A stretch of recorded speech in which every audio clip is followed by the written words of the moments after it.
বিশ্বকাপের চ্যাম্পিয়ন কি আগেই ঠিক হয়ে গেছে? সুপার কম্পিউটার এমন এক ভবিষ্যৎবাণী করেছে যা শুনে আর্জেন্টিনা সমর্থকদের বুক কেঁপে উঠতে পারে। তাহলে কি মেসিদের স্বপ্ন ভাঙছে, নাকি শেষ হাসি আসবে অন্য কেউ? 100 ম্যাচের মহাযুদ্ধ শেষে এখন বিশ্বকাপে বেঁচে আছে মাত্র 4 মহাশক্তি: ফ্রান্স, আর্জেন্টিনা, স্পেন আর ইংল্যান্ড। কোটি কোটি সমর্থকের স্বপ্ন এখন এই 4 দলের কাঁধে। কিন্তু এখানেই সবচেয়ে বড় বিস্ফোরণ। অপটা সুপার কম্পিউটার বলছে বিশ্বকাপ জয়ের সবচেয়ে বড় দাবিদার ফ্রান্স। তাদের শিরোপা জয়ের সম্ভাবনা 34%, আর ফাইনালে ওঠার সম্ভাবনা 57%-এরও বেশি। অর্থাৎ হিসাব নিকাশে অন্য সবার চেয়ে অনেকটা এগিয়ে এমবাপ্পেদের ফ্রান্স। এরপরেই রয়েছে স্পেন।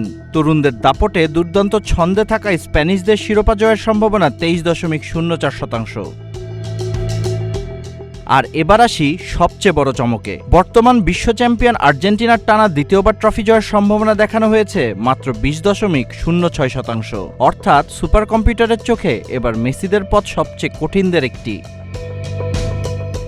অন্যদিকে ইংল্যান্ডের ফাইনালে ওঠার সম্ভাবনা 50%-এর বেশি, তবে শিরোপা জয়ের সম্ভাবনা 21.09%। 60 বছরের অপেক্ষা কি এবার শেষ হবে, নাকি আবারও ভেঙে যাবে স্বপ্ন? তবে সুপার কম্পিউটার হিসাব করতে পারে, কিন্তু ফুটবল চলে না কোনো হিসাবের বই মেনে। 90 মিনিটেই বদলে যেতে পারে সব ভবিষ্যৎবাণী, সব সমীকরণ। এখন প্রশ্ন একটাই, আপনার মতে 2026 বিশ্বকাপের ট্রফি কার হাতে উঠবে? ফ্রান্স, আর্জেন্টিনা, স্পেন নাকি ইংল্যান্ড?